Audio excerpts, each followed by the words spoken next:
मुगल साम्राज्य अपने पीक पर इतना बड़ा हो चुका था, लेकिन फिर भी वो पूरे भारत को कंट्रोल नहीं कर पाए, क्योंकि एक ऐसे किंगडम ने उन्हें 17 बार हराया जिसके बारे में 90% जनता जानती भी नहीं। बात हो रही है अहोम साम्राज्य की, जो भारत के इतिहास का एक काफी स्पेशल हिस्सा है, लेकिन फिर भी हमारे नेशनल इतिहास से कहीं छुपा हुआ है। Please give me 3 minutes of your time, जिसके बाद आप खुद डिसाइड कीजिए क्या अहोम इम्पोर्टेंट थे या नहीं। मुगल साम्राज्य अपने पीक पर प्रेजेंट डे बांग्लादेश तक पहुंच चुका था। 17th सेंचुरी में औरंगजेब के समय मुगल एम्पायर एक टॉलरेंट एम्पायर नहीं था। ये समय उनके सबसे ब्रूटल फेज से भरा हुआ था। इसी वायलेंस से नॉर्थ ईस्ट को बचाने का काम अहोम डायनेस्टी ने किया। लेकिन असम में और नॉर्थ ईस्ट में मुगलों को इतना इंटरेस्ट क्यों था? ये है ब्रह्मपुत्रा नदी, जिसके किनारे बसा था अहोम एम्पायर। ब्रह्मपुत्रा नदी का किनारा भारत का सबसे फर्टाइल लैंड माना जाता है, इतना कि आज भी लोग बड़े बड़े बुलडोजर्स लाकर यहाँ की मिट्टी चुराते हैं खेती करने के लिए। It's that good. प्लस जो भी आसाम को कंट्रोल कर सकता था, वो ईस्ट एशिया के ट्रेड को कंट्रोल कर सकता था। मुगलों की नजर उन प्रॉफिट्स पर थी। इसी चक्कर में 1615 से लेकर 1682 तक मुगलों ने बार बार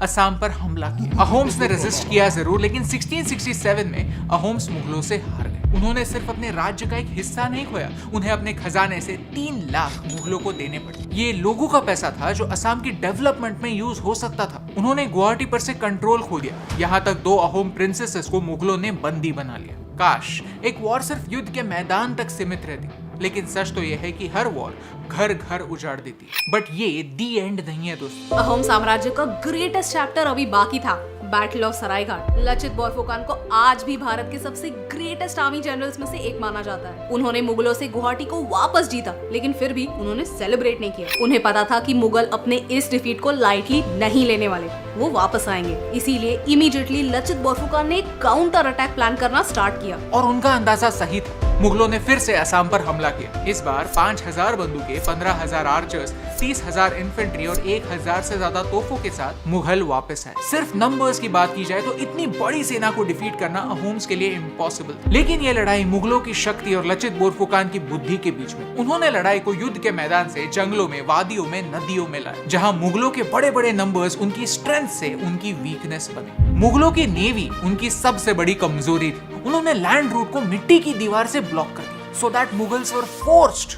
टू यूज द नेवी। लेकिन युद्ध के टाइम एक समय ऐसा आ गया जब लचित बोरफुकन बीमार हो गए। आर्मी मन ही मन हारने लगी। एक टाइम ऐसा आया जब वो पीछे हटने की सोच ही रहे थे। तब लचित बोरफुकन ने कहा, अगर आपको पीछे हटना है तो आप हट जाओ, लेकिन मेरे राजा ने मुझे एक काम सौंपा, मैं वो काम पूरा करके ही घर जाऊंगा। मुगल हार गए, और इस हार के बाद मुगलों ने धीरे धीरे नॉर्थ ईस्ट को अकेला छोड़ दिया। अपना फोकस सेंट्रल इंडिया पर शिफ्ट किया, क्योंकि वो जानते थे कि अहोम आर्मी छोटी जरूर है, लेकिन कमजोर बिल्कुल नहीं। हर साल 24 नवंबर को इसी ग्रेट लीडर की ग्रेटनेस को आसाम सेलिब्रेट करता है। एनडीए के बेस्ट कैडेट को जो गोल्ड मेडल मिलता है, उस पर भी इसी ग्रेट जनरल का नाम लिखा है। एटलीस्ट हमारी आर्म्ड फोर्सेस इस लीडर को भूली नहीं। आप सोचते होंगे कि क्या फर्क पड़ता है, उस समय के सारे राजा सेम ही तो थे, लेकिन अहोम अलग थे। अहोम राजाओं की खासियत ये थी कि वो म्यांमार से आए थे, लेकिन वो हर रिलीजन, हर धर्म, हर कल्चर को जीने का मौका देते थे। भारत में आने के बाद उन्होंने यहाँ के कल्चर को अपनाया, क्योंकि वो जानते थे कि जब तक जनता उन्हें अपना राजा कहकर नहीं अपनाती, तब तक वो उन पर राज नहीं कर पाएंगे। इसीलिए उन्होंने काफी सारे इंडियन प्रैक्टिसेस को अपने कल्चर का एक हिस्सा बनाया और खुद भारत के कल्चर का हिस्सा बने। उन्होंने एग्जिस्टिंग कल्चर को तोड़ मरोड़ कर खुद का कल्चर अपनी प्रजा पर इम्पोज नहीं किया। राजा को लोग स्वर्ग देव कहते थे, इंद्र का वंश मानते थे, लेकिन फिर भी राजा को सलाह देने वाले 5 मंत्री हुआ करते थे। इन्हें पत्र मंत्री कहा जाता था। ये मंत्री अपने फील्ड के एक्सपर्ट्स हुआ करते थे और उनकी ही सलाह से राजा बड़े बड़े डिसीजंस लिया करते थे। They were good kings and maybe that's their crime। क्योंकि हम अच्छे रूलर्स को याद नहीं रखते, लेकिन बुरे रूलर्स की कहानियां फॉरवर्ड जरूर करते हैं। भारत के इतिहास का एक ही प्रॉब्लम है कि वो भारत की हिस्ट्री नहीं, सिर्फ दिल्ली की हिस्ट्री हमें सिखाता है। दिल्ली के रूलर्स के बारे में जानना कोई गलत बात नहीं, लेकिन सिर्फ दिल्ली के रूलर्स के बारे में जानना गलत बात है। दिल्ली के राजाओं को इम्पोर्टेंस मिलता है, लेकिन उन इम्पोर्टेंट राजाओं को इग्नोर किया जाता है जो एक्चुअल में देश के लिए इम्पोर्टेंट थे।